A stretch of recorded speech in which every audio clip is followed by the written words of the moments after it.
मातृभूमि न्यूज, मातृभूमि की आवाज मातृभूमि के लिए। આ છે મોદી સાહેબનો ડ્રીમ પ્રોજેક્ટ લાઇટ હાઉસ। આજે આખા ભારતની અંદર 6 પ્રોજેક્ટમાંનો એક પ્રોજેક્ટ રાજકોટની અંદર બનેલું આ લાઇટ હાઉસ તમે જોઈ શકો છો હાલત। જ્યારે આ ફ્લેટ લોકોને લાગ્યો ને ત્યારે ખુશખુશાલ હતા, પણ રહેવા આવ્યા પછી એમ થયું કે આના કરતાં તો ભાડાના મકાનમાં રહેતા હતા એ સારું હતું। આજે પંખાની અંદરથી પણ પાણી પડે છે, લેમ્પમાંથી પણ પાણી પડે છે, શોર્ટ સર્કિટ થવાના પૂરેપૂરા ચાન્સ છે। આજે લોકોના ગાટલા ગોદડા બધું પલળી ગયું છે, આ તમે જોઈ શકો છો।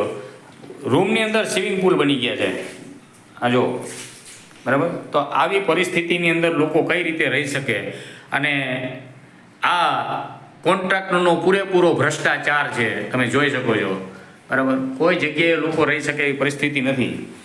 અને આવું તો ઘણું બધું બિલ્ડરે ખાઈ ગયા છે, કારણ કે પંખા પણ આપવાના હતા, પંખા પણ નથી આપ્યા, લાઇટો પણ નથી આપી, મેઇન ડોર પણ નથી આપ્યા।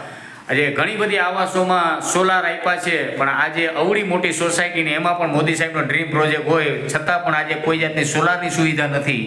આજે સામાન્ય પરિવારો જ્યારે રહેતા હોય તો વિચારો કે આવા અનેરા ખર્ચો આવી જતા હોય અને લોકો રહી શાંતિથી સૂઈ ન શકતા હોય, સવારે ધંધા ઉપર જવું હોય તો કઈ રીતના આજે મેનેજમેન્ટ કરી શકે?